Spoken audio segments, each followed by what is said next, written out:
Olá, eu sou o professor Raimundo Silva. Vamos dar continuidade com roteamento entre VLANs com o uso de roteadores. O que é o roteamento entre VLANs? Switch da camada 2 não podem encaminhar o tráfego entre VLANs sem a ajuda de um roteador.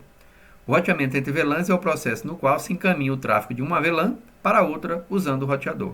Lembre-se que a VLAN, em cada VLAN criada, você coloca um endereço de rede IP com a sua respectiva máscara de subrede. Então, para que duas redes IPs possam conversar entre si, tem que haver o processo de roteamento. Então, há três opções para roteamento entre VLANs. Roteamento legado entre VLANs, que vai exigir uma interface física para cada VLAN. O Router on Stick, roteamento com uma única porta. E switch da camada 3 com SVI, ok? Muito bem, então vamos observar aqui essa figura. O que ela mostra aqui?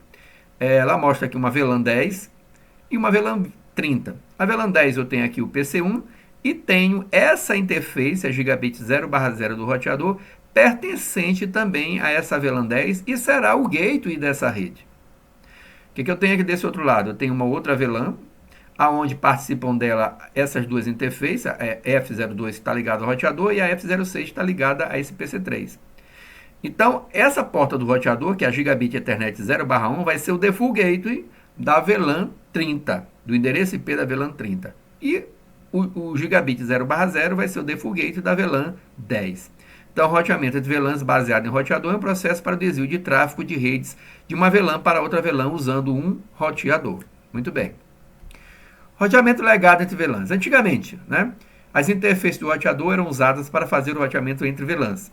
Cada VLAN estava conectado a uma interface física do roteador diferente, ou seja, se aqui eu tenho 3 VLANs, eu vou ter que ter 3 interfaces aqui. Então aqui eu só tenho 2 interfaces. Nessa interface aqui, eu tenho a rede 172.17.10, que é esta VLAN 10 aqui, tá? E eu tenho a interface Gigabit 0/1 para 172.17.30, que é esta VLAN 30 aqui, ok? Então a VLAN 2, meu amigo, não vai participar desse processo de roteamento. Ou seja, a VLAN 10 e a VLAN 30 vão poder conversar entre si, mas a rede da VLAN 20 vai estar totalmente isolada, a não ser que tenha uma terceira interface para colocar aqui. Então observe que à medida que vai crescendo o número de VLANs, eu tenho que ter no roteador interfaces físicas para acoplar e permitir o roteamento entre essas VLANs. Se você colocar aqui 50, 60 VLANs, vai ficar um negócio complicado ter uma interface para cada VLAN aqui nesse roteador, ok? Então, os pacotes chegam ao roteador por uma interface e depois de roteados saem por outra, tá? As interfaces do roteador estavam conectadas à VLAN e tinham endereços IP daquela VLAN específica. Era possível fazer o roteamento. Para redes amplas, com um grande número de VLANs, eram necessárias muitas interfaces de roteador. Então, neste exemplo, o roteador foi configurado com 2 interfaces físicas separadas para interagir com diferentes VLANs e executar o roteamento. Então, vamos observar aqui. Portas do switch S1. Tem aqui a F03, que está na VLAN 10, e a F04, que está na VLAN 30. F1 e F2 são portas de tronco. F1 e F2 são portas de tronco. No switch 2, eu tenho na F01 a VLAN 10 e na VLAN 18, na Flash Ethernet 18 a VLAN 20 e na Flash Ethernet 23 eu tenho a VLAN 30. F1 e F2 tronco. Pessoal, então, para que eu possa fazer um ping de PC1 para PC3, como seria esse tráfego? Então, PC1 vai pingar nesta máquina. O tráfego vai vir pela VLAN, aqui no caso 10, vai seguir pelo entroncamento, porque o entroncamento permite a passagem da VLAN 10, vai chegar no switch 1 e vai para a porta F3, que é da VLAN 10. Chegando aqui, no default gateway da rede 10, faz o processo de roteamento, vai na tabela de roteamento e verifica que tem que alcançar a rede do PC3 saindo pela interface Gigabit 0/1, que já é a VLAN 30. Então, segue aqui pela VLAN 30, pelo entroncamento, pela porta de acesso, vem para o entroncamento pela VLAN 30, chega até a interface que também pertence à VLAN 30 e entrega para o PC3. Para voltar, o processo é idêntico e inverso. Segue esse caminho, faz o roteamento e desce pela outra interface, segue esse caminho e chega até o PC1, ok? Muito bem. Roteamento Router on Stick entre VLANs. Pessoal, aí no caso, com esse roteamento, eu não vou precisar de uma interface física para cada VLAN. Eu vou precisar apenas de uma interface física.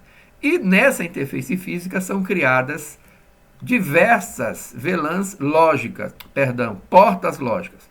Então eu vou ter uma porta física nesse roteador e nesse roteador eu vou criar várias portas lógicas, ok? Mais precisamente, subinterface. Eu tenho uma interface física e várias subinterfaces em cada interface física. Então a abordagem Router and Stick usa apenas uma das interfaces físicas do roteador. Uma das interfaces físicas do roteador é configurada como uma porta tronco, tá? Então, se ele vai agora permitir o tráfego de várias VLANs, essa porta tem que ser uma porta tronco no switch e no roteador. Configurada para o 802.1q para que possa entender marcação de VLANs. São criadas subinterfaces lógicas para cada uma VLAN. Cada subinterface é configurada com o endereço IP da VLAN que representa. Os membros da VLAN host são configurados para usar o endereço de subinterface como um gateway padrão. Então, neste exemplo, a interface R1 está configurada como um link de tronco e se conecta à porta F04 do tronco no S1. Então, você observa aqui, ó, S1, eu tenho a porta F04 do switch e essa porta vai ser uma porta tronco. Essa interface de R1 vai ser criada as subinterfaces. O roteador aceita o tráfego na VLAN marcado na interface de tronco. O roteador encaminha internamente entre as VLANs com subinterface. O roteador encaminha o tráfego roteado como marcado com VLAN 1 para VLAN no destino do meio link de tronco. Então, observe aqui, ó, nas subinterfaces em R1, aqui a gigabit, por exemplo, 0/0, 0/0.10, ponto 20, ponto 30, que são as subinterfaces. Por que ele colocou 10, 20 e 30? Por uma questão de padronização. Porque observe que a rede aqui ela vai estar 172, 1710, 1720, 1730. Da VLAN 10, 20 e 30. Então, para ficar padronizado, ele coloca também a subinterface de nome 0.10, 0.20, 0.30 para ficar mais organizado e mais fácil de visualizar. Que se é subinterface 10 é porque para o tráfego da VLAN 10. Da 20 para o tráfego da 20 e da 30 para o tráfego da 30. Fica mais fácil de administrar. Entre F1 e F3 nós temos aqui um tronco. E aqui embaixo nós temos a VLAN 10, VLAN 20 e VLAN 30 nessas portas. Então, como é que ocorre agora um ping da máquina do PC1 para o PC3, pessoal? Da mesma forma. Vai vir o tráfego por aqui, passa pelo tronco, vai até a subinterface que pertence à VLAN 10, sobe para o roteador, faz o processo de roteamento e desce novamente pela subinterface agora da VLAN 30, que é na gigabit 0/0.30 e desce novamente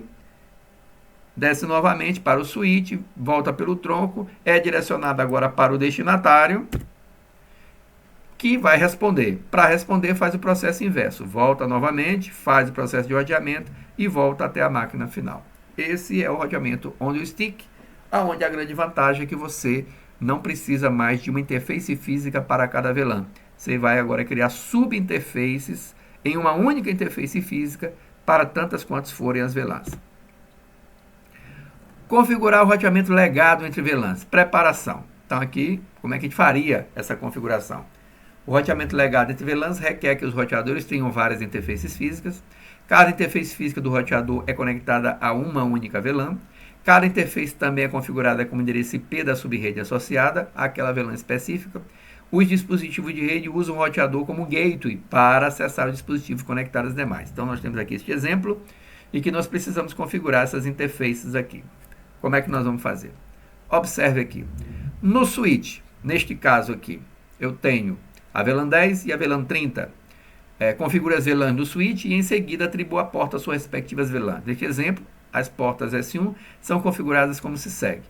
Portas F4 e F11. F4 e F11 do switch 1 são na VLAN 10. Então tá aqui, ó, VLAN 10, foi criada a VLAN 10 e aqui eu criei a VLAN 30. Tá? O nome não foi colocado porque ele é opcional. VLAN 10, VLAN 30. Aí eu vou entrar na interface Fecha Ethernet 0/11, vou dar switch port access VLAN 10, interface F0/4, switch port access VLAN 10. interface F04, switch port access VLAN 30. E interface 0/5, switch port access VLAN 30. Então, coloquei na 10, A4 e A11 e na VLAN 30, A5 e A6. Tudo com switch port access, o comando, ok? Muito bem. Isso resolveu o problema do switch. E agora precisamos ver no roteador. No roteador, a interface gigabit 0/0 vai pertencer a esta rede. Então, você vai botar IP address 172.17.10.1 com a máscara e levantado no shutdown. E a gigabit 0/1, você vai dar IP address 172.16.30.1, o endereço da rede da VLAN 30, com a máscara e no shutdown. Com isso, você já configurou as duas VLANs para que haja o roteamento entre elas. Ok? Configurar o roteamento on-stick, preparação. E como é que seria o roteamento on-stick nesta mesma situação? Uma alternativa ao roteamento legado entre VLANs é o uso de entrocamento de subinterfaces de VLAN. O entrocamento de VLAN permite que uma única interface física do roteador roteie tráfego para várias VLANs. A interface física do roteador precisa estar conectada a um link de tronco do switch adjacente. São criadas subinterfaces lógicas no roteador, uma para cada VLAN. O endereço IP específico à subrede ou VLAN é atribuído a cada subinterface e configurado para marcar o quadro para essa VLAN. Então, como é que nós faríamos aqui, nesse caso, para ativar o roteamento de VLANs, usando o Route on Stick, comece permitindo o entrocamento na porta do switch. Então, na VLAN 10, né, e VLAN 30, criei as duas VLANs. A interface F0/5, que foi essa interface bem aqui, switch port mode trunk, ok? Switch port mode trunk. Muito bem. E no roteador, você vai entrar em interface gigabit 0/0.10. Quando eu boto ponto 10, ele já entra para... Observe que o prompt mudou para config subif, subinterface. Aí eu vou dizer encapsulation.1q 10, porque aqui nessa porta eu vou receber as VLAN 10. E coloco o IP. IP address 172.17.10.1 com a máscara. Depois eu vou para a interface gigabit 0/0.30 e encapsulation.1q 30, porque estou recebendo a VLAN 30 nesta subinterface. Coloco o IP address 172.17.30.1 com a máscara e a interface gigabit 0/0 dou no shutdown. Então observe que os comandos não são colocados mais na interface, mas sim na subinterface. Na interface você dá apenas o no shutdown, que é levantar a interface fisicamente. Quando você dá o no shutdown, você vai observar que ela estava down e passa a ficar up. E com isso, todas as subinterfaces que estão atreladas a ela. Ok? Então, o método Route on Stick requer subinterfaces a serem configuradas para cada VLAN. As subinterfaces devem ser configuradas para oferecer suporte a VLAN usando o comando encapsulation.1q de configuração de interface. Por padrão, os roteadores Cisco são configurados para rotear o tráfego entre subinterfaces locais. Como resultado, o roteamento não precisa ser ativado especificamente. Use os comandos show VLAN e show IP route para verificar as configurações de subinterface. Então, aqui no roteador, dando show VLAN, você vai ver que tem o VLAN da ID 10 e da 30, com o encapsulamento .1q. Ele diz qual é o IP, quantos pacotes foram recebidos e transmitidos e mais algumas informações. Quando você der show IP route, né, automaticamente as interfaces que estão diretamente conectadas já subiram. Então, são as duas, ó, gigabit 0/0.10 e 0/0.30. As duas redes, com os links respectivos, já estão ativas e operacionais para fazer o processo de roteamento. Configurar o roteamento round stick e verificação do roteamento. A conectividade remota do dispositivo VLAN pode ser testada com o comando ping. O comando envia uma solicitação de echo ICMP e quando o host recebe uma solicitação de echo ICMP, ele responde com uma resposta de echo ICMP. E o trace é um utilitário empregado para confirmar o caminho roteado tomado entre dois dispositivos. Então aqui, você está no PC1 e você vai fazer um tracet 172.17.30.23, que é esta outra máquina. Então o primeiro salto foi para onde, pessoal? Foi para o gateway padrão 172.17.10.1, o gateway desta rede. E depois já foi a própria máquina que respondeu 172.17.30.23. O ping do PC1, ele mostra simplesmente que a máquina está respondendo e operacional. Como é o processo? Vai até o roteador, faz o processo de roteamento, volta e vai até o PC. Que retorna, faz o processo de roteamento inverso e volta e entrega para o PC1. Isso é válido para o ping, que mostra que está ativo ou não, aqui no caso está ativo, e o trace, que ele vai dando os saltos e mostrando por onde está passando pela porta do gateway da rede 10 e depois encaminha para a máquina 172.30.23.